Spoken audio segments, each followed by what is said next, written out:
I call it startup porn. I think that is the biggest mistake most of the new D2C founders do. They want to do everything. धंधा डूब रहा होता है लेकिन आप हर जगह दिख रहे होते हो. Yeah, I think we can keep it free flowing. Yeah, it's okay. अरे बाप रे. There was a huge buzz around it, the way Micromax is doing. So there's a huge opportunity. So what went wrong over there? I think the competition to live up to the expectations of the people killed them. तो मतलब मुझे tension लेने की जरूरत नहीं है. Avoid ही करते हैं. Yeah. Tell us the story of Leap Ahead. When you go to gym, you exercise all parts, but you never exercise for backbone. But at the same time, if there is something that happens at the backbone, everything crashes. LinkedIn वगैरह या सब जगह पे ज्ञान तो बहुत मिल रहा है लेकिन प्रॉपर एडवाइस नहीं मिल पा रही है. That's the thing. चलो फिर let's start then.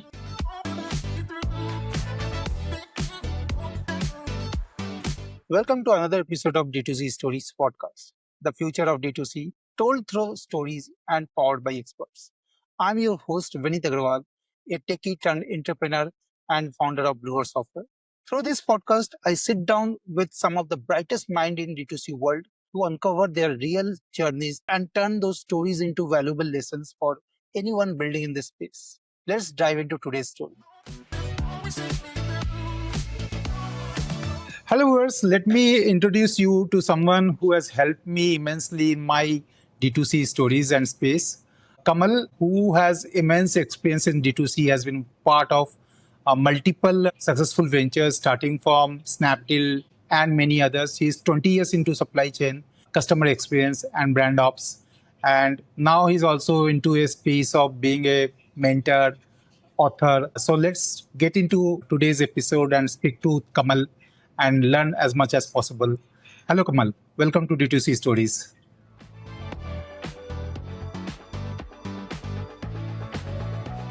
Hello, and thank you for the generous introduction that you have given. But yeah, happy to come here, happy to talk to you. And we have been talking for so many years on and off. I think it's been what we first met in 2012, right? 2012, 2013, I think. 2012. So it's been almost Yeah. 13 years now that we are in touch on and off. So I'm happy to be a part of this. Yeah. So we actually started from Done by None. So a lot of our previous guests are from Done by None. And I remember working with you in Done by None, and you were doing supply chain with Amrinder. I was working with Vijay. And it was such a fun environment and a lot of learning was there. So yeah, I do remember. Yeah. And after that, since then, whenever I've been in Delhi and you're in your city, and we met up, we catch together and we learn like from each other, and it's really fun speaking to you all the time.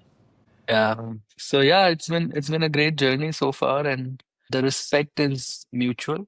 I have seen you grow. I've seen Blue Horse, and in fact, in other ventures also, we have been working together. It's in some form or the another. So yeah, it's interesting and exciting, and e-commerce has come a long way. D2C has come a long way, and Sure. there is a lot more to achieve. So बहुत बहुत कुछ चल रहा है. Yes. So, Kamal, can you walk us through your early years, like how you started and how you get into this space? So, frankly, I'm born and brought up in Delhi. I come from a business family, but I lost my dad very early. So, I had to start working very early. I was still in college when I lost my dad, and I was the bread earner for the family. So, I started working and I started my career with BPOs. So, I was a part of a company called Daksh, which was later taken over by IBM. So I spent my early years in IBM and a company called American Express. So these two companies I've spent like first 8 years of my career, 8, 9 years of my career. But I always wanted to be into business. I had that entrepreneurial bug. Coming from the business family, I always thought that ये तो मेरे लिए time pass है. I'll pick something, कुछ करूँगा business. And I started something also. In 2008, I started something called Dial a Cake. My dad had a bakery, so the idea came from there. And the idea was, this is pre-internet. So the idea came from, उससे पहले, I don't know if you remember, Domino's का एक centralized number होता था जिसपे आप कहीं पे भी pizza order करवा सकते हैं and all that. So I had thought similar thing for cakes and bakery. So then that's why the name of the company, and the brand was Dial a Cake. So I started that with my brothers in 2008, and we started doing well. We had one centralized number, and we were delivering in complete Delhi NCR. We had two kitchens at that time. तो सही चल रहा था and then I thought कि इसको बड़ा बनाना है और विजन था बहुत बड़ा इसको हम डोमिनोज के लेवल का लेके जाएंगे and all that so I got very excited about the startup circle at that time. Very new businesses were coming up. I'm talking about the times when Zomato was Foodie Bay, and I'm talking Yeah. about the times where when there was no internet as such, but the only penetration was just dial was just coming up. Right. So तो वो सब चीज़ें चल रही थी, तो I used to be a part of the startup circle in the sense जो भी इवेंट्स होते थे वहां जाता था and all that the way this was all happening while I was still working with American Express and I used to do night shifts, तो night shifts American Express में होती थी, दिन में मैं स्टार्टअप में देखता था और अपनी बिजनेस देखता था and all that. So during one such event I think I was introduced to Amarinder and I was introduced to AD by somebody and I thought कि AD was IIT आया है, तो मेरे को था कि यार I was like looking at him at a pedestal, like कि हाँ यार इनके साथ काम करने में मजा आएगा. So I had a word with him. I thought he would be an angel investor for Dial a Cake. That's how I reached out to him and he was like कि यार देखो मेरे को ऐसा लगता है कि अभी तुम्हें स्टार्टअप तो सीखना पड़ेगा, तो why don't you join a startup. बस थॉट कि ये भी अच्छा आइडिया है कि उसने बोला कि तुम नाइट शिफ्ट करते हो अमेरिकन एक्सप्रेस में, फिर जाके बिजनेस संभालते हो, ये तो बहुत कुछ करना होता है, तो सीखना है तुम्हें बहुत कुछ, you don't know anything about real businesses and how to raise money and all that. तो मैंने कहा चलो ठीक है, that's also a good idea. So that's when he offered me a role at done by none. That's when Done by None happened. So, frankly, e-commerce happened just by chance. I was actually trying to build something in the bakery space, in dial cake and everything. And then once I joined him, the dial cake was not working anyway. That wasn't too well. तो फिर मैंने अपने भाइयों को hand over कर दिया. Eventually, that business died, and I started working with Done by None. That's where the D2C journey started. So yeah, it's been exciting. So Done by None, so it was a web only fashion brand started by three guys, Amrinder Dhaliwal, Vijay Sharma, Vijay Mishra. So तीनों अपने अपने काम में stalwarts थे. और for me, the biggest thing was that I would get to learn entrepreneurship. I'll get to learn the nitty gritties of a business, and working with somebody who is IIT IIM was also one of the things that I was really looking forward to because I thought I'll learn a lot.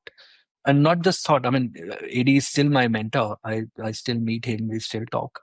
So, yeah, I mean, those 4 years were really path breaking for me, changed me completely and changed my perspective completely towards how businesses are done and how things are done. And yeah, since then, there's been no looking back. I've been bitten by the startup bug and I've been doing startups only, like either building them. So I call myself an operator or entrepreneur rather. Yeah, so I'm an entrepreneur within the company. That's what I call myself. So आप मुझे दे दो कोई भी काम मैं कर दूंगा बना दूंगा कर दूंगा खड़ा. That's what I've been. So 4 years into Done by None and under Amrinder, I think that's a great space to learn. So to share 4 lessons from that period under such a great mentor and under such a great organization. So what were the 4 main lessons that took you carry like that helped you a lot in future to continue to grow into D2C space? But I worked with AD after that also. AD was in Yeah. Micromax, so I Yeah. joined Micromax as well. Right. So he took me along with, in Micromax. So I think there has been immense learnings in those first 4 years of Danbana. Even the space was just coming up. The e-commerce was just coming up. We working when Flipkart hasn't started yet. Amazon was jungly.com and Paytm was just coming up. So all these people were just delivery. We were the first partners at that time. Unicommerce मुझे लगता है मैंने ही आधा बनवाया है साथ बैठ के उनके. So a lot of these people were just coming up, they were starting up, and that's when we were building. I think one of the biggest lessons I would say that I got while working there is that building something is a journey. It's not a destination. That's something that I think everybody should know when they are getting into a startup. Who would know better than you is that when you start something, it's never about that I want to build that or I want to reach there. Entrepreneurship is a journey where you're building the bridge while walking over it. It's almost like that. So Sure. every day will be a new decision. Every day will be a new pivot. Every day will be a new opportunity. It's how you look at it. And that perseverance that I learned while working with startups so far, I don't think anybody could ever taught me that. तो वो सबसे बड़ा मेरे लिए lesson था that for an entrepreneur, for any startup, it's perseverance that matters. You fight for another day. Every day you need to live through that day. That's more important. That was really big lesson for me. And then when Dhanbanan was shutting down, I was really disappointed, and I was like, कि, you know, हमने इतना अच्छा काम किया, सब कुछ किया, अब आप इसको बंद कर रहे हो and all that. I think another lesson there was that, not everything is meant to be. Sometimes नहीं चल पाया, लेकिन उससे जो जिसने जो सीखा, like आज भी हम डन बाय डन की अगर हम बात कर रहे हैं, तो everybody who was a part of that journey, not just the founders, even the people working there have really gotten big and have gotten into other dimensions and built something for themselves. So I think, uh, more than that particular brand, it was literally the things that we learned during that time that really helped all of us and grew us as professionals. So वो एक बहुत important था. Yes, I think that was the most important learning for me. True.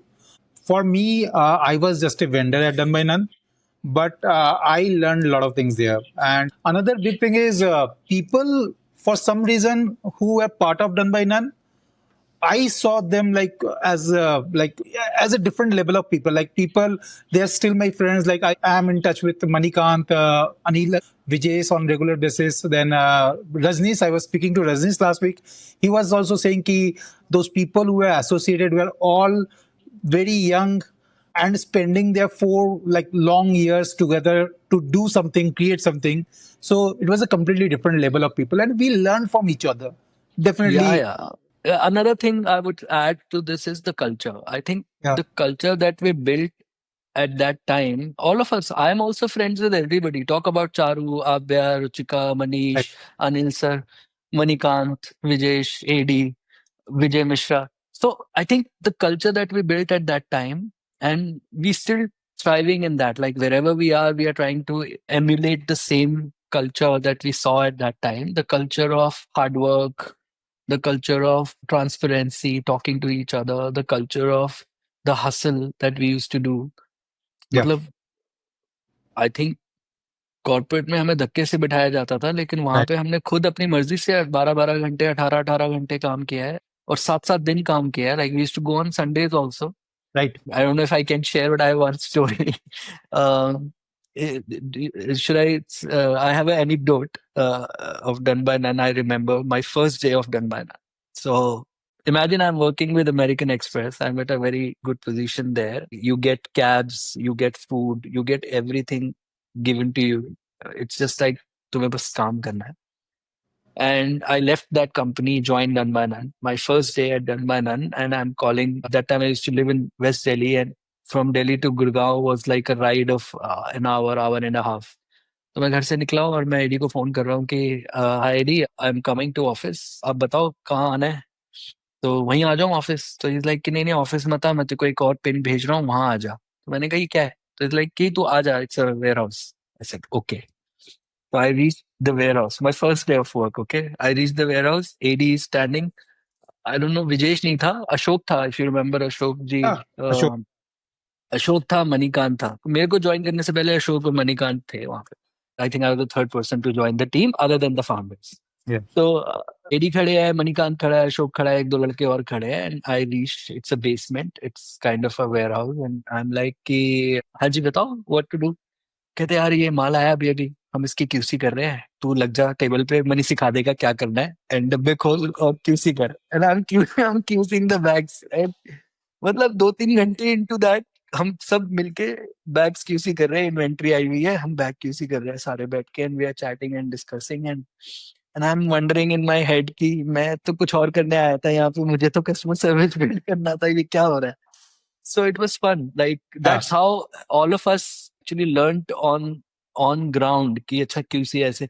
And AD is a guy who would make you do anything yeah. just by making you believe into it. And like कि मैं QC क्यों कर रहा हूँ? तो भाई तू तू तो क्वालिटी देख रहा है, तू कस्टमर एक्सपीरियंस देख रहा है, कस्टमर को देखेगा नहीं कि बैग कैसे जा रहा है and all that. I'm like, ठीक है, I'll do the QC. And I did the entire QC, but it was fun. Yeah. So that's a fun example from corporate to startup, like how corporate and startup, like there's a switch Yeah, between. man. Great I example. think on day one itself, he taught me a great lesson saying कि भाई यहाँ पे तो आपको अपने हाथ गीले करने ही पड़ेंगे. You'll have to get your hands dirty here. Yeah, So yeah, yeah.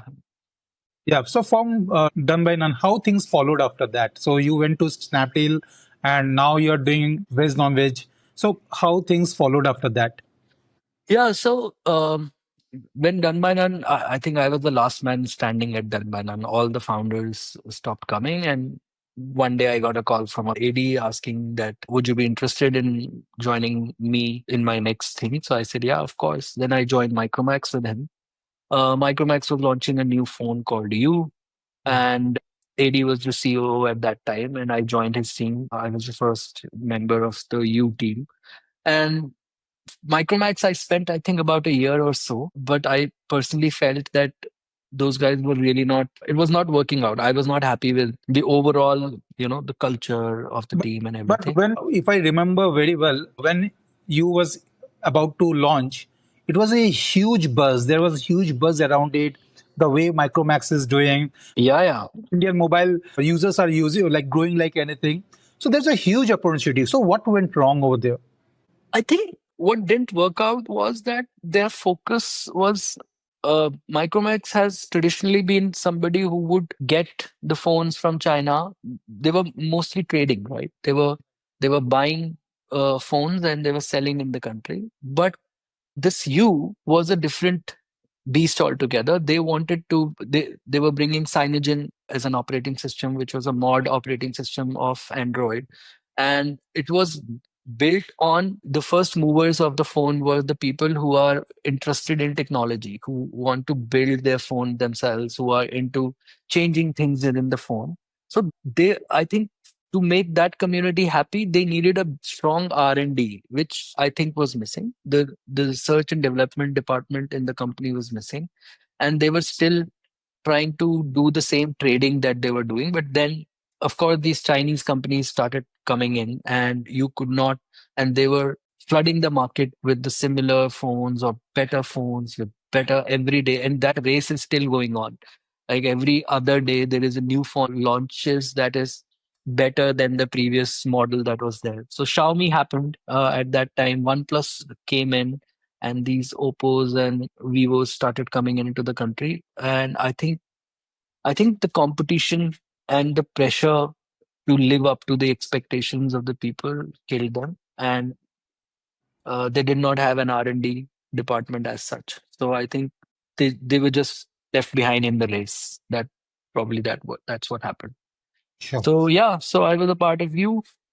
मेरा काम कस्टमर एक्सपीरियंस था फ्रैंकली. सो मुझे बोला गया था कि आप कस्टमर एक्सपीरियंस कैसे इंप्रूव करोगे. And Micromax was known for poor post sale True. Service.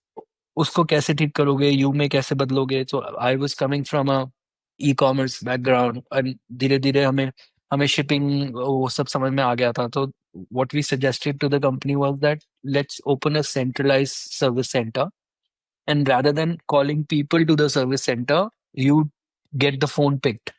जो ई कॉमर्स में होता है कि रिवर्स पिकअप होता है, तो हमने कहा तुम फोन पिक करवा लो, जिसका भी फोन खराब है कॉल सेंटर लो, कॉल सेंटर में बेसिक ट्रेनिंग दो लोगों को, technical support. And both the things came handy. I was in IBM, I was in tech support, and entire US को हम लोग टेक सपोर्ट देते थे. तो बेसिक टेक सपोर्ट फोन पे दी जा सकती है. I knew that. And second was that from a logistics experience at Done by None, I knew that there is reverse pickup possibility.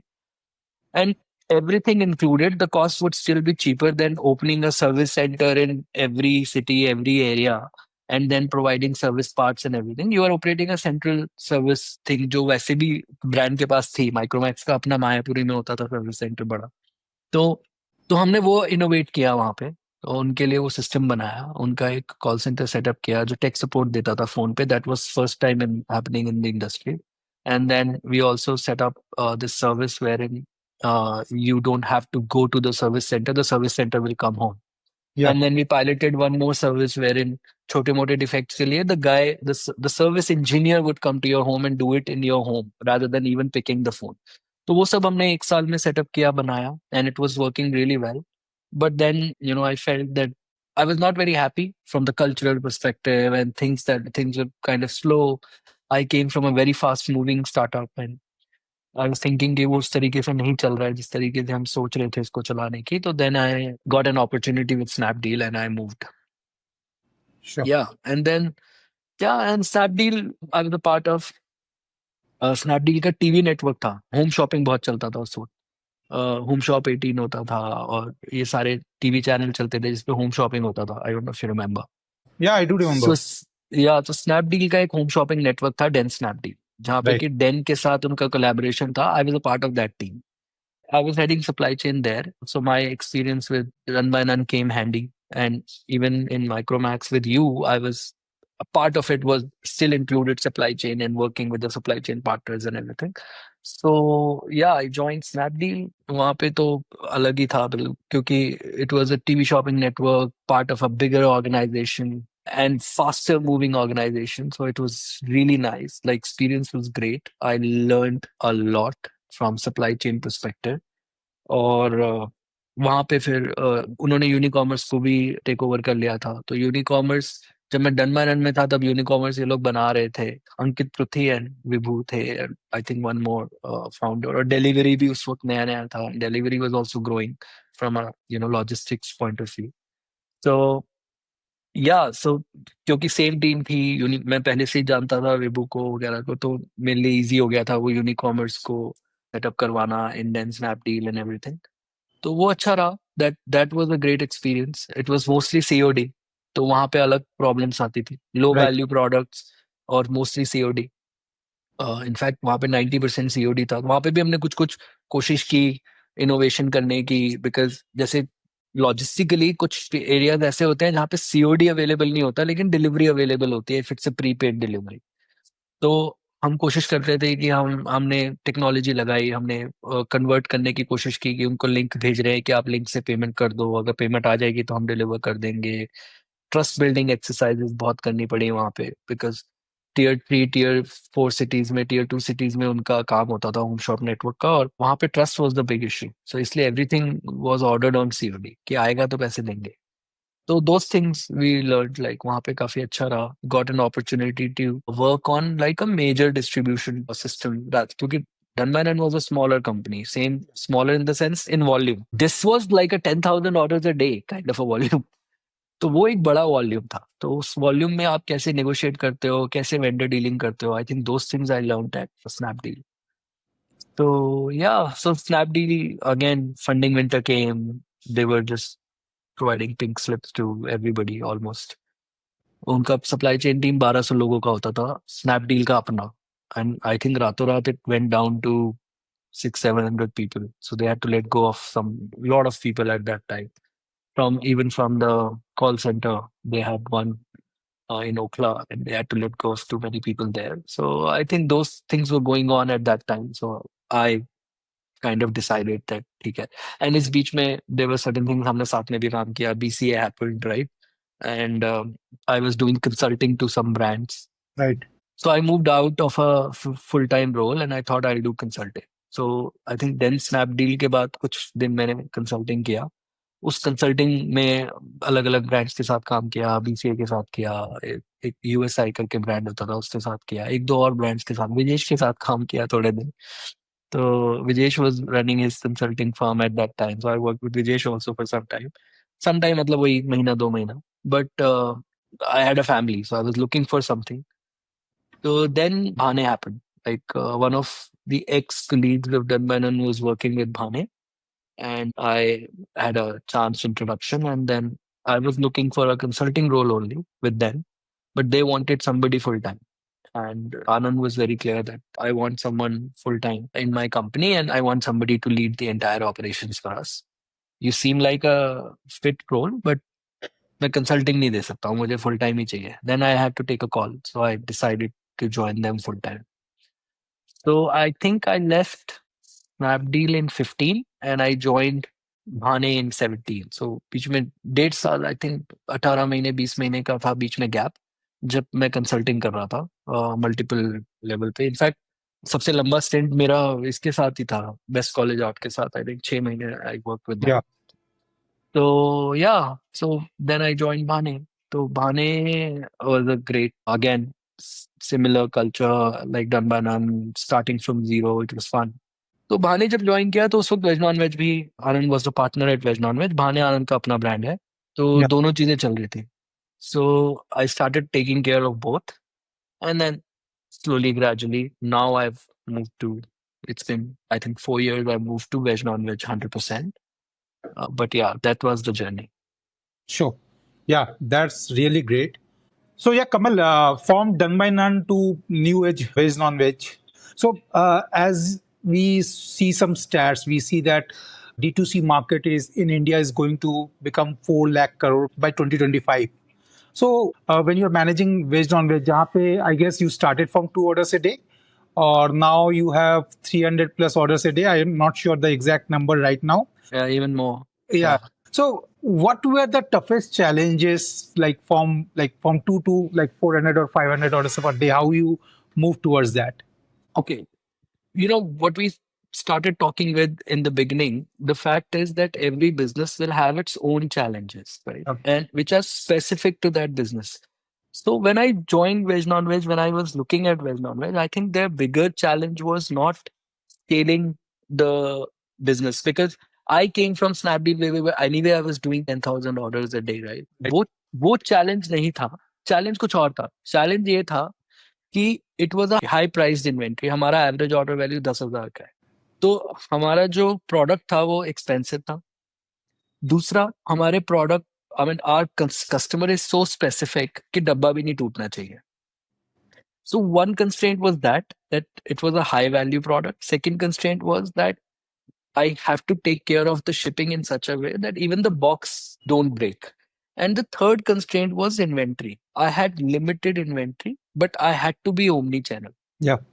right? They were offline available also. They had a store offline. It was one store, but quickly it became second store also. Now we have 5 stores, 4 stores operational, one store coming. So for us, these were the challenges at that time. So when I joined, so I figured कि ठीक है अब इसको how do we manage? So these were the 3 challenges, and then at that time I tried Unicommerce, but they were not able to give me a real-time inventory sync, and they were not able to give me a true omni-channel kind of a product at that time. I mean, they were ready to build it for us, but that was very expensive. They said that we'll build it for you and we'll charge you a proper SAP fee. And SAP वगैरह थे, लेकिन हम छोटा brand थे उस वक्त. Spending like a crore on an SAP was not feasible. True. So we thought, ki, how do we do it? And we started building it. In fact, again, my Dunmine and team came handy. Manish was setting up something and he built this WMS for us at that time. तो वो challenge हमने technically solve किया. Created, अब आप तो जानते ही हो webhooks, so we created real time web hooks, real time inventory sync चलाना शुरू किया, and we created a custom developed platform for online presence as well. At that time they were at Magento, and Magento is very rudimentary, I'd say, still is, but उस वक्त तो बिल्कुल ही काम का नहीं था, और मल्टीपल लिंक्स से बीच में, तो वो सेटअप नहीं हो पाता था. तो वी क्रिएटेड दैट फर्स्ट. हमारा पहला स्टेप यही था कि will solve it by technology. So we added a WMS, we added a front end, and we created real-time webhooks so that the inventory is never, it's pure omni-channel and it's never out of stock, and it's real-time. If it's sold on the store, it will remove from the website also. So all those things we built. तो मुझे लगा था कि operationally सबसे बड़ा challenge यही था. एक बार जब हमने इसको सॉल्व कर लिया, दूसरा हमने सॉल्व किया कुरियर पार्टनर्स के साथ. We negotiated higher CNF value. Normally courier partner 5,000 से ऊपर नहीं देता है आपको. हमने नेगोशिएट किया. We spoke with Delhivery, we spoke with Blue Dart, and thankfully my relations in the past came handy, and we created a different, completely different agreement for us, so which gave us better leeway, better flexibility. We started doing double boxing. We took better rates from the courier partners, because अभी भी आप कहीं पे भी e commerce की अगर pricing check करोगे तो हाफ केजी और हाफ केजी के स्लैब में होते हैं, लेकिन मेरा तो, मैं जूता बेचता हूँ तो मेरा बॉक्स ही 2 किलो का होता है, सो वी टुक 2 केजी के रेट्स इन एडवांस। तो ये सब चीजें की, छोटी मोटी ऑपरेशनली ट्वीकिंग किया, टेक का ट्वीक किया, and I think we were able to scale it smoothly. But yeah, these were the challenges. So as I said, I'll still close it like that, that every business has their unique specific challenges. तो important ये होता है कि एक D2C leader के लिए कि you look at your business specific challenges and see how you can, and sometimes lateral thinking helps. Like for example, in Micromax, my experience from D2C and from shipping helped there. Same thing in VegNonVeg, my experience with Snapdeal helped because we were already handling 10,000 kind of a volume. और हम Tier 3 Tier 4 cities में जाते थे, यहाँ पे major volume ही metro से आता था मुझे। तो वहां पे मुझे ऐसी कोई दिक्कत नहीं हुई कि डिलीवरी टाइम पे नहीं पहुंचेगी या कुछ, बट टेक्निकल इश्यूज हुए जो हमने सॉल्व किए उस तरीके से. सो Yeah, या yeah, yeah. So as I understand, you have been like hands-on in like everywhere. Like you have been managing tech, customer experience, and supply chains. So can you share 2 or 3 tips for any D2C startups that they can implement and scale in their business? Yeah absolutely, as in from a supply chain perspective Yeah, और from overall supply chain. From a customer experience, supply chain and customer experience perspective. Yeah so I think abhi to things have completely changed with quick commerce coming into the picture, right? One of the things that I always tell the people I'm mentoring and I'm advising is the fact that you need to understand your business at SKU level. Start looking at your business at an SKU level and not specifically at a category level or a different franchisee level. अभी तक हम लोग धंधा देखते थे franchise level पे, कि मैं अपने से एग्जांपल लेके, नाइकी बिक रहा है तो मैं नाइकी इतना खरीद लेता हूँ, let's say. But now I need to see कि नाइकी के अंदर क्या बिक रहा है, एयरफोर्स बिक रहा है या बंक्स बिक रहा है, या उस एयरफोर्स के अंदर भी कौन सा पर्टिकुलर वाला बिक रहा है, सो दैट मैं अपनी inventory management is the biggest thing you can look at from a founders perspective, that मेरे पास कौन सी because what has started happening is that every channel has its own favorite inventory. Yeah, yeah, Amazon पे कुछ एक चीज बिक रही होगी, Blinkit पे कुछ और बिक रहा होगा, और आपकी खुद की वेबसाइट पे कुछ और बिक रहा होगा. लेकिन अगर आप उस चीज को समझ नहीं पा रहे हो तो वहां पे देर is a loss of opportunity that you might face. So look deeply at a inventory level, at an SKU level, that what's selling where, and try to put them ahead in that particular channel. So channel wise, SKU wise, you need to be very careful. From a supply chain perspective, same thing. For example, one of the very important things we did at Veg Non-Veg is that every store of Veg Non-Veg acts as a warehouse as well.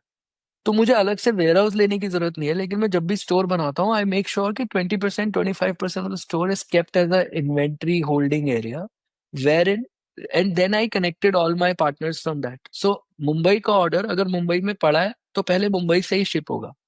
yeah, So it's from a customer experience point of view, it is helping me in two ways. One, I am delivering it in time, because अभी तो 10 minute में order आ रहा है ना Blinkit से, yeah, मैं Blinkit पे नहीं जा सकता हूँ, तो एटलीस्ट मैं उसको 1 दिन में या 1.5 दिन में तो पहुंचाने की कोशिश करूँ. तो sure. मैं वहां पे एफिशिएंसीज इंप्रूव कर रहा हूँ, and efficiencies will only improve supply chain में if you have scattered warehouses. और अभी बहुत कुछ आ गया है मार्केट में. You have you know outsourced warehousing models. You have full outsourced fulfillment centers. Companies like Amazon, Flipkart, they are offering their own fulfillment centers and warehouses for you to use. तो अभी तो D2C founders के पास it has become very easy. So अगर आप अपनी inventory ढंग से manage कर सकते हो, then put it in all fulfillment centers and start delivering it from there. But उसके लिए पीछे there has to be a tech stack which actually analyzes what's selling where, and that can also be automated now. तो अभी अभी हर चीज काफी technology wise we are sorted. जो हम बहुत, आई रिमेम्बर स्नैपडील में हम मैनुअली जो ट्रैकिंग होती थी from pin code to pin code map करते थे. आई थिंक उसको ILD या ICLD ऐसे कुछ बोलते थे. वहां पे जो रूट्स होते थे pin code to pin code level map होते थे, which Hmm. Was manual work. अभी वो सब ऑटोमेट हो गया. It's been almost 10 years now that I've left Snapdeal, but I'm saying it's all automated now. तो अभी तो छोटे से छोटा फाउंडर के पास भी there is a opportunity to invest in tech. So another key thing is that please invest in tech and look at tech as your partner in the business, and don't just look at tech as a additional cost. Tech is not a cost center anymore. Yeah. I don't know, at one point it used to be, but right now it's not a cost center. It's very important to invest in your tech from day one. ये मत सोचो कि अ, जब काम बढ़ेगा तब मैं कर लूंगा. और अभी तो अवेलेबल है ना, SaaS बहुत सारे टूल्स अवेलेबल है, सस्ते में, फ्रीमियम मॉडल, सब कुछ अवेलेबल है. आपको घर से कुछ बनाना नहीं है. But it's important to invest in tech now. I think that's one of the biggest takeaways that I have had. So one is, you, as you said, is managing your inventory properly, and second is to have a tech as your partner so that it take care of all your this. So how tech helps you to manage inventory? There are systems that provide forecasting. There are systems that provide top selling inventories. There are systems that helps you understand what's selling in what area so that you replenish. मतलब अभी तो technology ने ये help किया है. जब हमने 2018 में WMS बनाया था, हमने ऑटो रिप्लेनिशमेंट तभी लगा दिया था. Yeah. So auto replenishment model है जिसमें कि if you have inventory in your mother warehouse and if something is selling in your store, it automatically sends an order to your mother warehouse to refill those inventory levels, because the faster your inventory is refilled, the better chances of selling. Yeah. चाहे वो store पे हो, चाहे वो online बिका हो. तो imagine how it works for us is कि मेरा store acts as a warehouse also. कोई ऑनलाइन ऑर्डर आ रहा है या कुछ स्टोर पे बिक रहा है, वो उसी स्टोर पे लग रहा है अगर उसके आसपास से आ रहा है. जैसे ही आज रात तक 12 बजे तक मैंने जितना माल बेचा स्टोर से, एक ऑटो रिप्लेनिशमेंट चला जाएगा मेरे मदर वेयर हाउस को कि ये माल आपको भेजना है कल. Right. तो that cycle reduces. Right. Yeah. मेरी टीम सुबह 8 बजे आएगी वेयर हाउस वाली, उनके पास ऑलरेडी ऑर्डर आया हुआ है. They will just pick, pack, ship. By today evening, my store is refilled Refilled. Yeah. of whatever that I sold a day before yesterday. So those cycles needs to be reduced. And of course, the complexity increases with the number of doors, the number of warehouses you have, which warehouse acts as a mother warehouse, everything included. So वो धीरे धीरे complexity बढ़ती जाती है, but that's where the tech helps you, right? You don't have to manually look at all those things. Yeah. So coming to, like, when we are talking about tech, so let's discuss about AI. Now everything is getting into AI. Every D2C player, every founder, everyone wanted to get into AI. So I would like to understand two things. Like, one is, what is your relations or level of using AI? Because I know you are deep into AI from the other venture you have, like, running with your wife. And second is, like, when coming to D2C, what are the AI tools you're using to manage your D2C problems? From an AI perspective, there are a lot of new things that are happening and people are building. तो अगर आप AI को समझोगे तो एक hardware layer है Yeah. जिसपे अभी बहुत कम लोग काम कर रहे हैं हिंदुस्तान में. Then comes an LLM layer जो कि सिर्फ आपका लैंग्वेज प्रोसेस करता है और लैंग्वेज को ही हेल्प करता है. And then comes the application layer. I think the most important layer for any business is building, looking at that application layer and see how it can help you, right. और application के layer के ऊपर एक नई layer I है which is agentic layer, जहाँ पे कि एज एन एजेंट वो एप्लीकेशन को यूज करके आपको सपोर्ट करता है. Right. So for us, if you ask me, how is it gonna help D2C? I think a lot of grunt work that used to happen, जो आपके MIS वाले बंदे होते थे, जो आपके एनालिसिस वाले बंदे होते थे, जो आपके एक्सेल पे काम करने वाले बंदे होते थे, I think the AI will be the first one to replace them. So जो एक बंदा मैन्युअली आपके लिए एनालिसिस करता था over a long data set that you have generated, I think AI will start doing it. It has actually started doing it right now pretty quickly for you. So the data analysis bit, the MIS bit is solved. So a lot of AI is helping you analyzing your data, building MIS around it, giving you actionable dashboards जो कि पहले manually बनाने पड़ते थे या manually ढूंढने पड़ते थे. तो वो एक चीज AI ने सॉल्व कर दी है. Any particular tool you'd like to name there, like which is managing on MIS? Frankly अभी हर टूल ने अपने अंदर एक AI लेयर बना दिया है. जो Right. भी आप टूल यूज कर रहे हो, तो we are using Netcode, we are using Line chat. So Hmm. These are the tools जिन्होंने खुद अपने within their ecosystems they have built an AI layer which is helping you do the analysis, Okay. right? Plus we are also using the chat GPT platform for doing a lot of not the version of ChatGPT that people see, the chat version, but there is a platform version of ChatGPT also that does a lot of your backend analysis. So we Okay. are using that as well. So उसके बाद some of the work जैसे copywriting वगैरह हो गई, that is being used for the creative work. Photo shoots हो गया, doing this virtual try-ons, creating videos through AI models is what's happening a lot. Yeah. We haven't started that yet, but I know a lot of other D2C players who are doing it. The ones that I'm advising also are doing using a lot of AI to create their content. The content is getting created through AI a lot. चाहे वो copywriting हो, चाहे वो models imagery बनाना हो, चाहे वो CGI ads बनानी हो, चाहे वो moving ads बनानी हो, all that is happening through AI. A lot of data analysis is happening through AI. And slowly, gradually, it's coming to a lot of our customer experience is happening through AI. We are using live chat. So our bot answers a lot of those queries, which right now 70% of my queries are handled by bot only.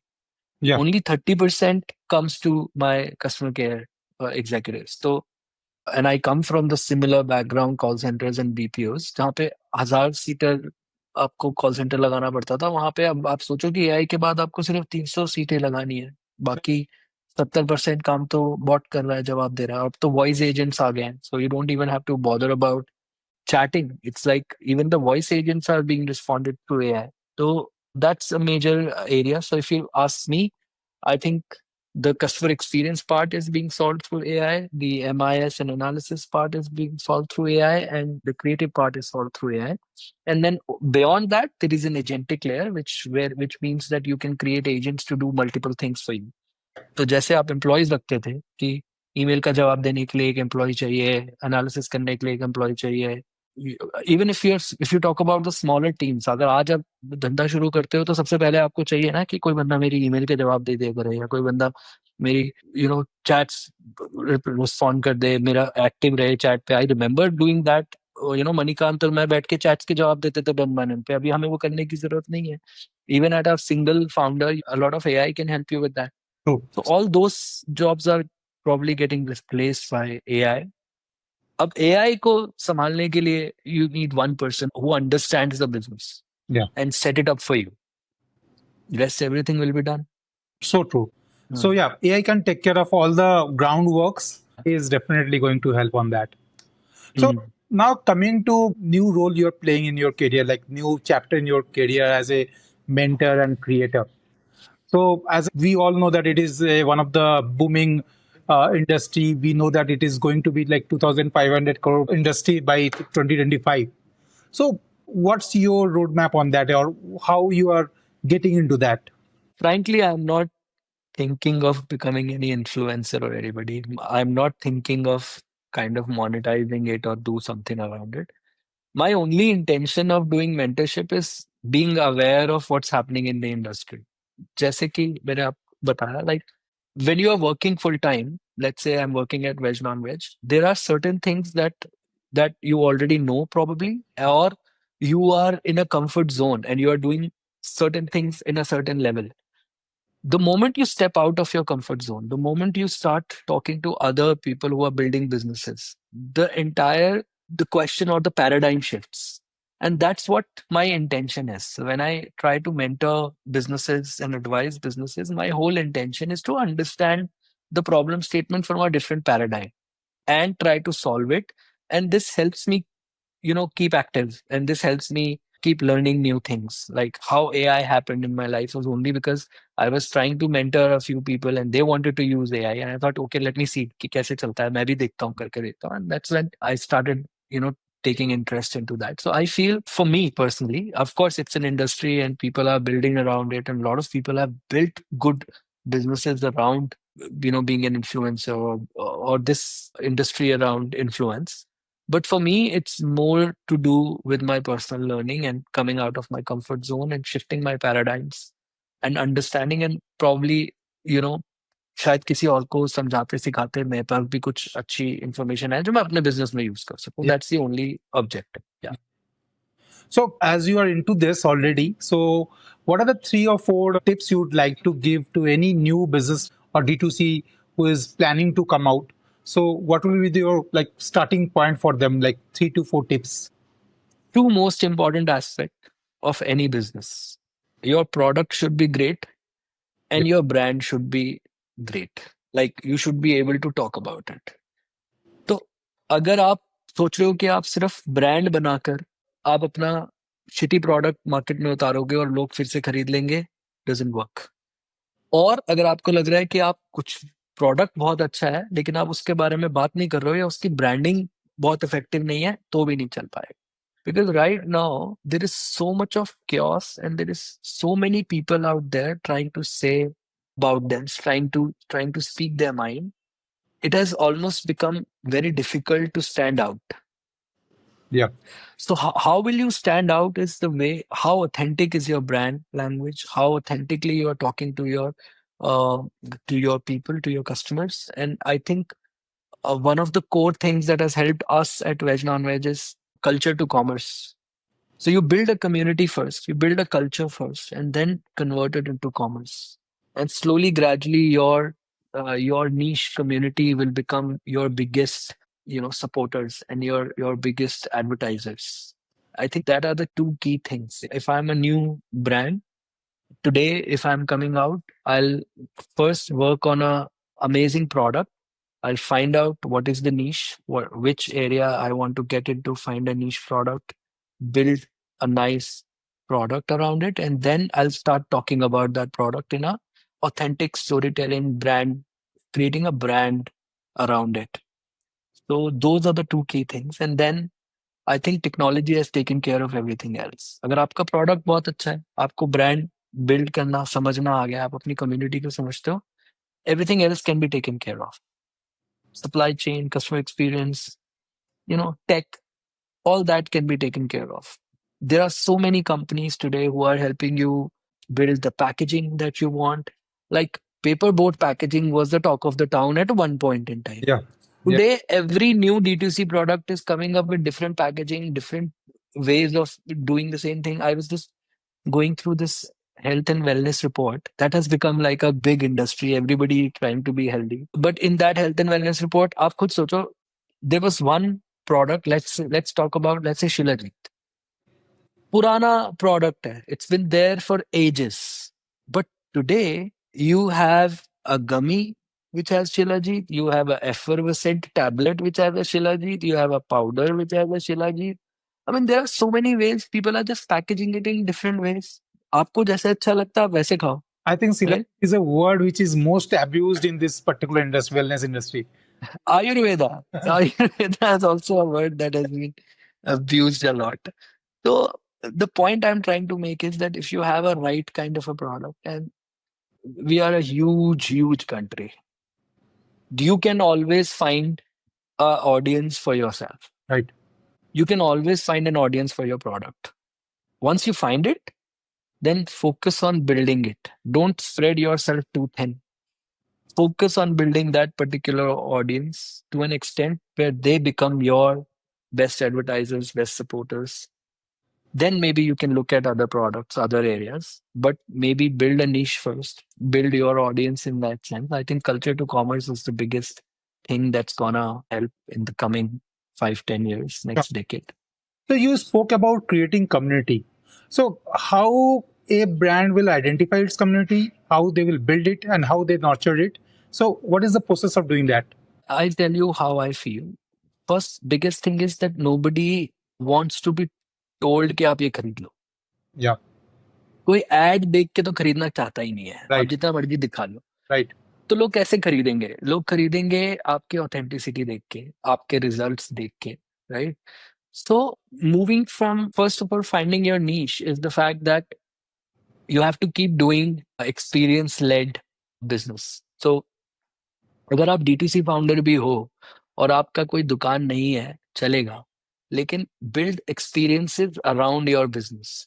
When I say experiences, I mean you need not to have like a full-fledged mall shop and spend lakhs of rupees on infra. Rather, you can create smaller focus groups, invite people to a home, to a smaller setup. If your first 10, 20, 30 customers, if you're able to find, invite, even if you don't have a customer, right now it's just a focus group. So you're not selling anything, but create an experience around it. Maybe participate in, offline events that are happening. There are fests happening. Agar aapki audience Gen Z hai, so then go to colleges, participate in college fests. Understand कि आपके audience है कहाँ पे और physically वो क्या चाहते हैं. Like, एक चीज तो मुझे लगता है lost lot of these D2C founders fail at is that they feel that everybody is just online and I'll run some ads and I'll be able to bring them on my website and I'll be able to sell them. And their entire focus goes into funnels and making sure कि क्या अच्छा आ रहा है and this and that. Real businesses are built offline. Real businesses are built beyond the computer screen or the mobile screen. Real businesses are built when you know your consumer in and out. उसकी problems क्या है और real results आपको वहीं नजर आते हैं. मुझे नहीं पता अगर let's say health and wellness पे ही दोबारा जाते हैं. अगर कमल कालरा का वेट 80 केजी से 60 केजी हो गया है और वो मैं देख रहा हूँ कि वो मेरे से खरीद रहा है प्रोडक्ट्स, वो जब तक मैं उसको सामने से देखूंगा नहीं ना कि 80 में कमल कैसा दिखता था और 60 में कमल कैसा दिखता है, Right. तब तक वो डिफरेंस दिखेगा ही नहीं. ऑनलाइन तो आप जब तक मर्जी खरीदते रहो, it doesn't matter. So I think one of my biggest experience has been that you create experiential brand. You talk to your consumer, and that we used to do at even at Dunman, and also we used to do that. Yeah. Focus groups करते थे. We used to invite our customers. Like fashion वाले आज भी हम करते हैं. Veg non-veg still does these smaller groups wherein आप styling session कर रहे हो, आप कोई और event कर रहे हो, and collaborate. I think the second bigger theme that I feel is collaboration. You need to collaborate with like-minded brands, like not complementary brands. For example, अगर मैं फैशन करता हूँ तो मैं फुटवेयर ब्रांड के साथ कोलैबोरेट कर सकता हूँ. अगर मैं फुटवेयर करता हूँ तो मैं एक्सेसरीज ब्रांड के साथ कोलैबोरेट कर सकता हूँ. If I'm selling air tickets, maybe I can talk to the hotels and do some collaboration there. So the idea is that the more you collaborate, the better results you will see and the faster you will be able to grow, because that's where people see the real you. People don't see you as a threat. People see you as somebody who's real and somebody who's authentically trying to build an audience. तो वो एक important aspect है मुझे लगता है. Yeah, as you said that real business is built on ground. So I will tell you my perspective. Like we help people to create tech, and a lot of startups and founders come to us to create the tech, and their entire focus is only on building tech. And so I see that they create good tech, but at the end of the day, in a day, year or two, they died because they never went out of the tech. They believe that creating the tech is everything. Where I said that even if this is a pure tech, tech is just your 20% of your business. The rest of the 80% is how you managing your customers, how you dealing with your customers, what is your marketing strategy. That there are a lot of things there you need to take care of. Yeah, देखो real consumer से बात करके ना सच्चाई पता लगती है. मतलब numbers, while I am personally a fan of numbers, I am an analytical guy. I look at numbers, I'll do. But at the same time, I think you need to talk to your consumers to understand their story, to understand what are their psychological beliefs, to understand what brings them to this website. Right, what makes you happy. अगर आप fashion website, fashion तो सारी दुनिया बेच रही है. 500 रुपए की शर्ट से लेकर 5 लाख रुपए तक की शर्ट बिक रही है. Right. लेकिन जो बंदा आपसे 5 लाख रुपए की शर्ट खरीद रहा है, उसका माइंडसेट क्या है, जिस दिन आप वो समझ जाओगे उस दिन बेहतर होगा. आप उस जैसे और लोग ढूंढ पाओगे. Right. I think that's where I have a point of view, is that go on ground, talk to your consumer and understand what are their beliefs, what are their belief systems, what are their thought processes, what brings them to your website, and how can you do it better. Sure. तो I think AI उसको कभी भी नहीं take over कर पाएगा. Right right right right. So AI में वो एक चीज रहेगा जो हमेशा मिसिंग रहेगा, to getting connection with your audience. Yeah So Kamal, like starting from American Express, moving to supply chain, done by none, fashion, then into consumer electronics with Micromax, Micromax. now with Veg Non-Veg. So you also become an author recently. So tell us the story of Leap Ahead, right? Leap Ahead. Ahead. Leap ahead. Yeah. What is the story in writing your book, first book? So, what gaps you are filling, or what inspired you, motivated you to write that book? Two, three things happened together. I think one of my checklists in life was that I want to be an author at once. Wow. So that was already there at the back of my mind. I used to keep writing. I've been writing blog for a very long time. So I just enjoy writing. Sometimes it clears your mind. So I used to write random things, random blogs sometimes, and I used to keep a journal. So at the back of my mind, there was always this thing that I want to be an author. Then COVID happened. So COVID gave us an opportunity, all of us an opportunity to reflect. We were all sitting at home and we were reflecting as to what's going on, what do you want to do, and you had a lot of time at hand. तो ये तो हो गया एक side of psychological thing. Now why deep ahead and why the book on operational excellence is that no matter what, I have been an operator all my life, and I've been you know building things, doing things operationally, संभाल रहा हूँ चीजों को. So one thing that I always felt, that operations is always a neglected department. One of my mentors used to tell me that operations is the backbone of any business. When you go to gym, you exercise all parts, Yeah. body parts, but you never exercise for backbone. Yeah. So backbone is the most neglected part of your body. But at the same time, if there is something that happens at the backbone, everything crashes. Your mobility completely stops अगर आपकी backbone में कोई problem. Backbone छोड़ो, अगर आपकी कमर में भी दर्द होता है, तो there is a you come at a standstill. You can't walk properly, you can't do anything. There is always a pain. So I always thought that operations is not given that kind of a that kind of a respect that it should get. And hence I thought I wanted to write on operations and operational excellence. But at the same time, actually, it's not given that kind of a respect because a backbone doesn't need regular exercise. It's not a muscle. It needs not to be built. If you keep it safe, it's fine. So Sure. operations bhi वैसे ही है. If you set up your processes well, if you've done your job well in the beginning, if you set things up, it will continue to run smoothly. जैसे आपने मेरे से एक सवाल पूछा कि 0 से 300 कैसे गए. Right. मैं 0 से 10,000 भी जा सकता हूँ क्योंकि मैंने अपने प्रोसेसेस ठीक कर लिए. अब मेरा प्रोसेस अपनी जगह पे है. अब उस नदी में से एक बूंद पानी जाए या 1,000 गैलन पानी जाए, कोई फर्क नहीं पड़ता, वो बाहर नहीं निकलेगा because I set it up like that. So that's the reason why I wrote that book.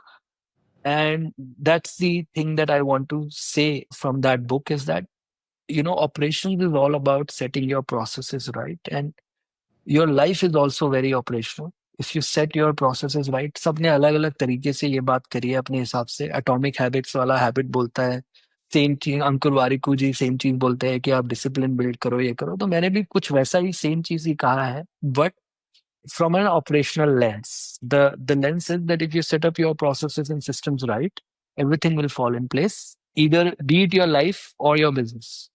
That's the book all about. Yeah. Sure. So, with that experience, so I would like to know, like, what are your learnings from writing the book? Number one, post learning the book, and as a founder, like that is, as you said, you had a checklist of like writing a book. So that was in your list, and that's there with a lot of founders, including me. Also, I feel like why not write a book? There are a lot of things. So, how to approach towards that? Like, do you think that makes sense or that worth it to write a book? So from an experience point of view, it's been a fulfilling journey. As I said, when you put your thoughts on a piece of paper and you reflect on it, it changes you as a person. So when I was writing this book, it helped me become a better person as well. I sometimes things at the back of your mind, but you forget in your life. So when you are writing such things, when you are editing a book, you come across a lot of stories that you want to tell. You come across a lot of things that yourself forgotten to do. So I think it's been a fulfilling journey, even after, once I wrote that book. That is personal. Now, professionally, selling and writing a book is also a business. Yeah. So from a business perspective, you learn a lot of things कि ये धंधा चलता कैसे है, कि क्या क्या होता है, क्या publishers क्या करते हैं, how do they talk, what do they want. And at the end of the day, everything is seeking attention. So वो attention seeking, of course, I did not sell too many of those books because I self-published those. But In the process, I learned a lot about the publishing business and how things work.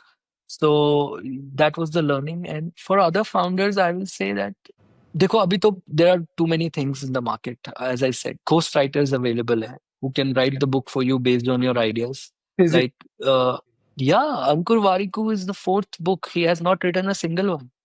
okay? Okay. उसने खुद एक भी चौथी किताब छाप रहा है penguin से, but he has not written a single book, and he claims that publicly. He says that it's written by a ghostwriter.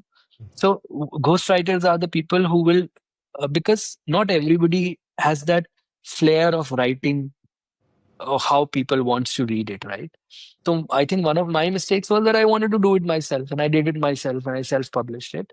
But if I could have, reached out to a ghostwriter, maybe it would have been you know, maybe a better reading experience for people and stuff like that. So there are ghostwriters available.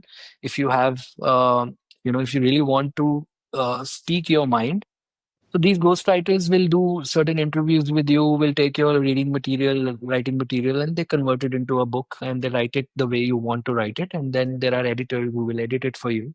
And then you can go to a publisher. That's one way of doing it. That you get it done, you do the copy, manuscript flow, edit karwao, and then go reach out to publishers. And if you are already successful and influencer, then of course publishers would want to publish you. And if you feel that you want to do it yourself, then there are self-publishing opportunities available. You publish it yourself. Amazon makes it easier also. All these publishing, self-publishing wale bhi, they help you list your book at multiple platforms. But at the same time, Amazon is building a platform called KDP, Kindle Direct Publishing, wherein you can publish your books on Kindle, or you can publish it like hard copies as well. They take some kind of royalty. Royalty is not that much. Matlab, don't expect, unless you're self-publishing. If you're self-publishing, then the royalties are around 70-75%. Only 25% is given to the publisher, that too for printing costs and stuff Yeah. like that. But if you are doing it through a publisher, like a proper publisher called like Penguin, Juggernaut, anybody, then the royalties are less. But at the same time, they offer selling 1 million copies, or they offer selling a 1.5, 2.5 lakh copies. So वो balance out हो जाता है. Yeah. अपने आप इतनी 1.5-2 lakh copy, क्योंकि उनका distribution अच्छा होता है. Offline distribution is strong that these publishers have. So yeah, that's the business around it. So it can be a profitable business. Like if you are using a ghostwriter to write a book, so what is the point? Like it will be you expect them to sell that many copies and make money out of that?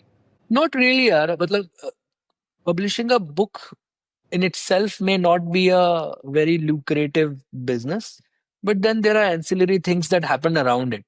Like you get talking gigs, you get invited to other things, and Okay. you get certain corporates आपको बुलाना शुरू कर देते हैं and all that. So those things can be paid, but not necessarily, unless you plan to write 4-5 books in the future and you plan to become a dedicated author, then it could be. But otherwise, एक किताब छाप के तो कुछ नहीं बनने वाला. Sure. Sure. Yeah. अगर प्लान ऐसा ही है कि you want to write long term, अगर आपको सीरीज निकालनी है, लाइक अंकुर का अब चौथा किताब आ गया है Yeah. बिजनेस राइटर में, अगर देखा जाए तो. सो वो प्लान्ड है, that he is a very meticulous plan person. तो it's very planned thing that every year I'll take out a book, and then book is for life. So if it's working well for you, then you get royalties all your life. Right. Yeah. So that way is possible, but one hit wonder generally doesn't work. So then if you're really trying to build a career around it, then you have to keep writing. Like every year, you should have enough ideas to write a book on every year, or maybe you should do something around it. Sure. So that's the thing. From book to coming back to D2C. So let's talk about D2C in India and globally. So how you compare, like when we see D2C ecosystem globally, how you see India stands with that, and how can we, like, are we as far with them, or how, if we can be like, how can we beat them or reach out towards to that level? Any advice on that? See, D2C globally is very different than D2C in India. One key difference is that in India, we are very price sensitive and we are not brand loyals. Okay. And we, as a community, we are very price sensitive. and we are not. And it could be either way around. Like it's possible that because we are giving too many discounts, people have become price conscious. But India as a D2C is very far away from what's happening globally. Globally, there are brands that are doing $1 billion in revenue, whereas in India there is hardly any D2C brand which has reached even $1 billion revenue, not valuation. Valuations are off the peak, but revenue कोई नहीं कर रहा है अभी तक $1 billion level का, because the fact that there are no brand loyalists. And one another thing that we miss greatly in this country is that nobody is trying to build a brand. Everybody's trying to sell a commodity. Once you start talking about a brand, well, building a brand should be at the back of your mind, or should be at your consideration from day one. Like the minimalist story, it's still a copy of ordinary, Yeah. right? But they focused on building that brand from an Indian storytelling perspective, from an Indian voice perspective, and they took it to a level wherein they were breaking even if in their first year itself, and they built a brand on customer loyalty and repeat.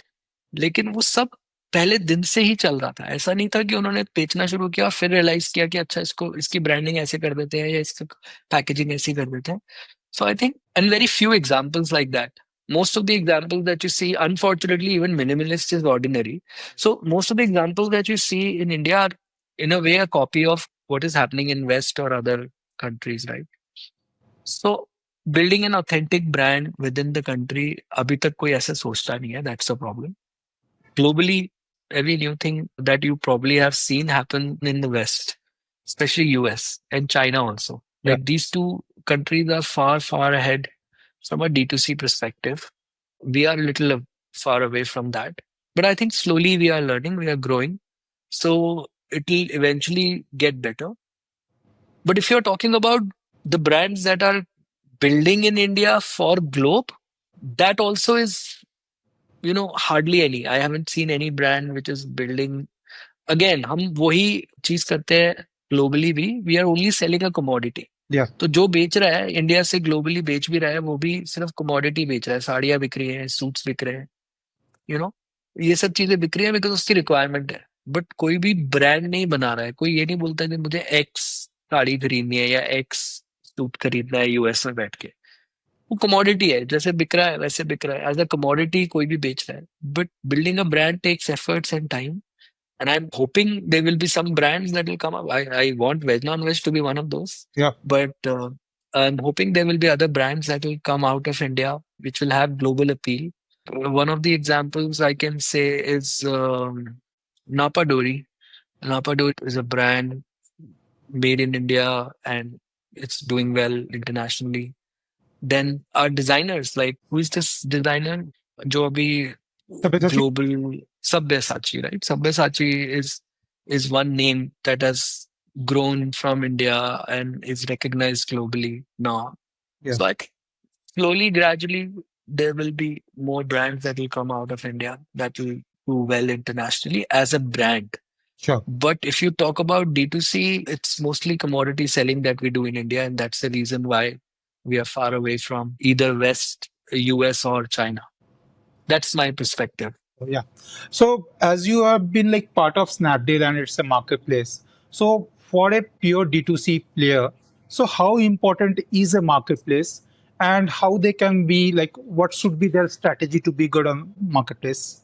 So I think personally talking, marketplace is a little toned down thing for me. You cannot build a brand on marketplace, but you can sell them and you can reach maximum people through marketplace.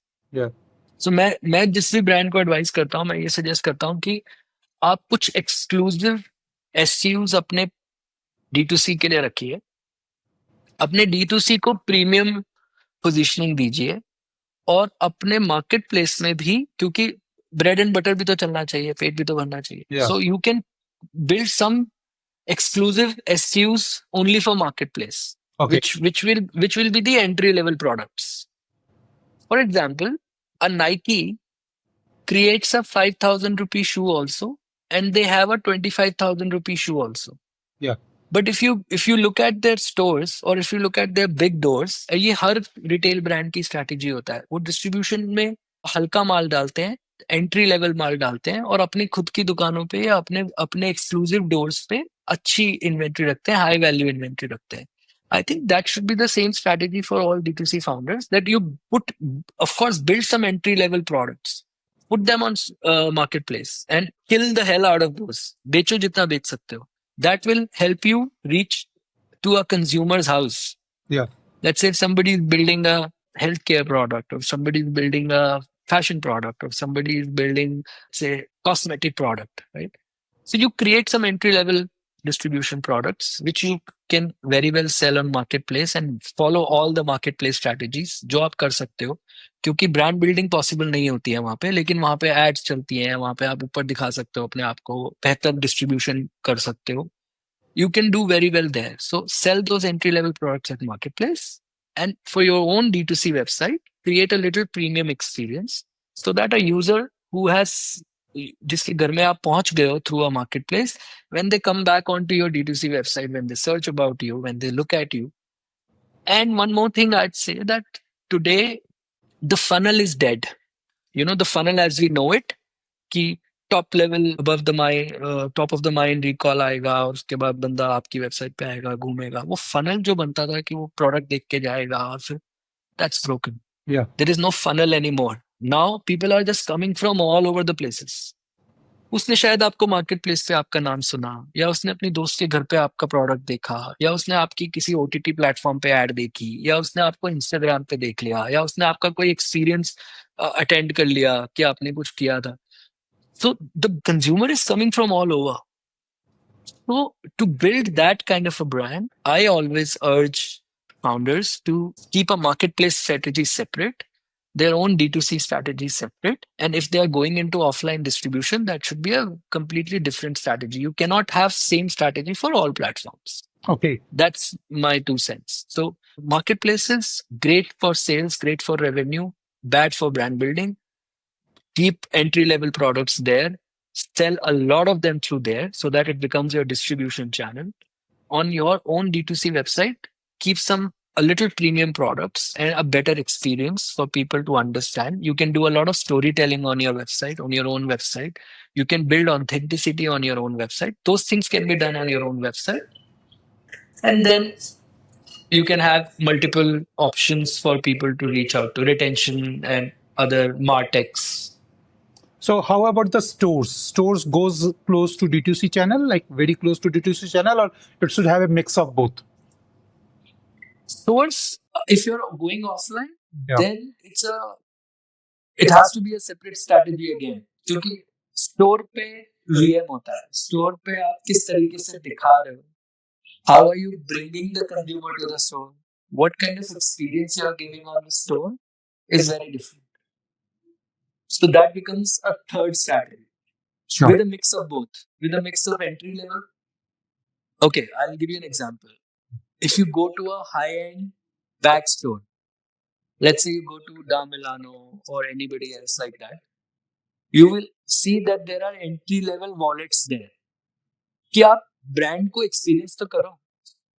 अर्मीज के सबसे ज्यादा scarfs बिकते हैं या हैंडकरचीफ्स बिकते हैं. They are the entry level products. Yeah. So store has it. Store will always have it. They would have given you a separate space कि entry level product यहाँ से ले लो. तो स्टोर की स्ट्रैटेजी बहुत अलग है. They want to make you feel luxurious. So it'll smell certainly. It'll have a certain look and VM around it. So I think all three are very different strategies, and you don't need to crack all of them together. Crack one at a time. Yeah. And then go to other. So we spoke about marketplace, we spoke about D2C website, and we spoke about store. Now, what about quick commerce? So what's your view and what's your strategy for a quick commerce brand? See, personally, I think quick commerce is really making us lazy, and it's really killing the expectations of people. It will be very difficult to come back and say कि मैं आपको 2 दिन में deliver करूंगा rather than delivering it in 10 days. Because now people are used to it. So maybe good for business, but not very good for our a human psyche, Yeah. right? But at the same time, it's helping brands. It's really becoming a go-to channel for a lot of new age D2C brands. But I haven't met anybody who is profitable at quick commerce. But quick commerce as a business is profitable.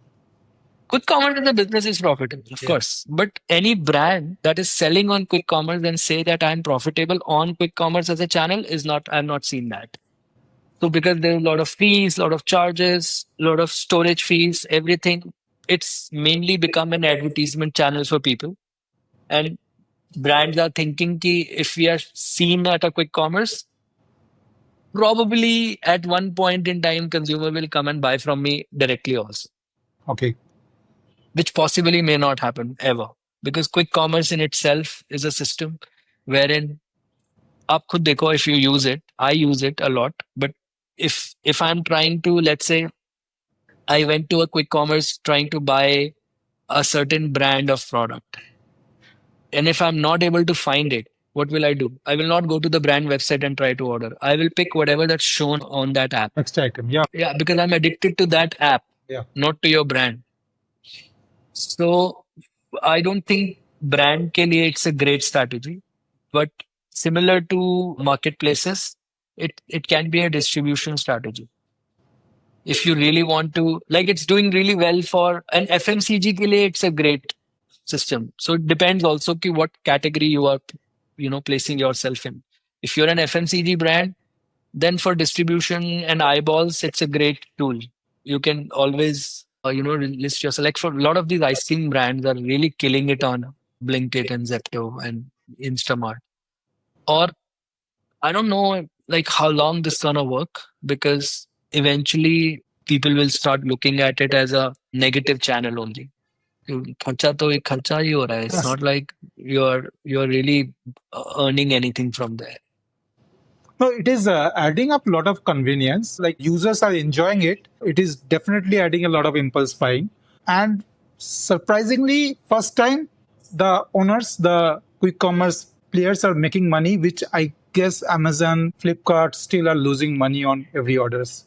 Not all of them are. Okay. I think Blinkit ने ही कुछ positive दिखाया है. बाकी Zepto and Instamart, they all are very negative right now. उनकी books तो लाल हैं सबकी. Yeah. But yeah, you're right. It's adding to the convenience, but it's a bad habit, I feel. But do you think, like, as now Flipkart is moving to minutes with quick commerce, do you think this is the future of marketplace? Or as we know that this is right now catering to very niche places, niche markets only. So do you think it has opportunity to grow beyond a scale and reach out to tier 2, tier 3 also? Absolutely. I mean, it's a massive opportunity. It's really a massive opportunity if they're able to scale it effectively. It's a massive opportunity for everywhere, and especially for these marketplaces because they already have the infra. Yeah. For the newer players, the Zeptos and Instamarts and Blinkits of the world, they are creating the infra. But for these guys, the infra is already there. So if they get into the game, and I think we'll have to wait and watch. I'm not very excited about this because I know eventually it'll catch up. And again, I'm coming back to the same conversation that we had on ground. I've spoken to a lot of people which feel that it's a bad habit and they're moving to the grocery stores and they're moving back to and they're blocking Blinkits and Zeptos from their phones and they're trying to, create a system wherein they don't have to use Blinkits a lot and they do grocery shopping at like they used to do earlier. It's a bad habit at the end of the day. मतलब ठीक है, smoking and drinking की तरह this can also be a habit and some people will stick to it, but most of the people will realize that it's a bad habit and maybe it will eventually come down. That's awesome, Kamal. We have reached to our final stage. There are a few questions I would like to understand. So, can you tell like one category on D2C which is not yet doing great, but which has a great potential to do well in the future? Any one or two category you would like to name? Actually कुछ बचा नहीं है, सब कुछ ही cover कर लिया लोगों ने. I think health and wellness will grow Yeah. like crazy. It's gonna blow up. It's not yet there, but it will blow up. And I think everything else, fashion and electronics, everything is D2C is grown. And I think quick commerce maybe, Yeah. like especially health supplements and all. अभी भी आ रहे हैं थोड़े बहुत, but I think there is an opportunity कि quick commerce में it blows up. Okay. Any one or two brands you admire, maybe Indian or global, maybe one Indian and one global brands you admire, and why? A lot of them, yeah. I think in India, of course, VegNonVeg is doing great. Napadori is doing good. Yeah. I think Mokobara is a great, they've built a great brand in a segment which was mostly neglected. Internationally, I think I follow Nike a lot as a brand. And recently on footwear, I mean, I've been in footwear for a long time. On footwear is doing great. New Balance is doing great as a brand.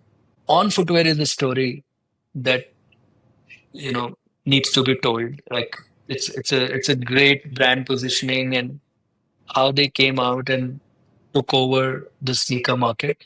It's crazy. Sure. The last question would be three things you would advise your D2C founders to avoid when scaling. So we see that when brands are scaling, they do a lot of things and which a lot of things goes wrong. So what are the 2 to 3 things you would like to advise new D2C founders to avoid when scaling? I think first thing I would suggest is avoid spreading yourself too thin. Don't do everything together. Yeah. Focus on one category, one area, scale it, and then move to another. I think that is the biggest mistake most of the new D2C founders do. They want to do everything because of the peer pressure or FOMO, whatever you call it. But I think it's a long term game, and they need to understand that they should focus on one category, one channel, one area, crack it completely, then move to other. Second thing, don't fall for cheap methods. What I mean to say is that sometimes they avoid important spends and they focus on just, let's say, marketing or just doing ads and stuff like that. I think that's also deep hole of going wrong wherever everything can go wrong. So I think they need to understand that same thing. If they need to invest in technology, if they invest in tools, if they will invest in their culture that will deliver long term value and results rather than just focusing on bringing in revenue at any cost. I think that's another mistake that a lot of people do. I think that they can avoid. Like revenue at any cost is no strategy. Yeah. This is not the strategy. So that's the second thing. I think third thing, I call it startup porn. Okay. So a lot of these founders, they get stuck into the high or the dopamine of calling themselves a CEO, a dopamine of participating in every event that comes their way, a dopamine of writing every day on LinkedIn and stuff like that. I think that the high that we get by doing things, Okay. but they should focus on building the systems first. And there are good and bads in everything, right? So I'm not saying that it's a bad thing to write on LinkedIn every day, or I'm not saying it's a bad thing to build your personal brand. But if you're building your personal brand at the cost of your business, that's wrong. If you think that going to every invite that you get, every startup party, startup event, everything going there. I mean, I've seen that. I've seen some people who you find everywhere. कि हर event में वो तो होते ही हैं. तो मुझे लगता है कि वो अपना धंधा कब बना रहे हैं, या तो उन्होंने उसको ऑटो पायलट पे डाल दिया है किसी भी तरीके से. But I think that's where people struggle sometimes, that धंधा डूब रहा होता है लेकिन आप हर जगह दिख रहे होते हो. I think they focus more on themselves as a brand rather than building their own brand. That was great, Kamal. Thank you for joining us today, and thank you for sharing everything so openly. I learned a lot from here, and I'm sure our viewers will learn a lot to run a D2C business and through your journey. Thank you for joining us. Thank you, Kamal. Thank you, yeah. It's been great. It's always been great to talk to you, but formally बात करके भी अच्छा लग रहा है. Yeah. So, look, So spoke for half an hour. Like, generally, like this was a longer scene we spoke, and yeah, yeah, it was really nice to talk to you. Yeah. good, yeah.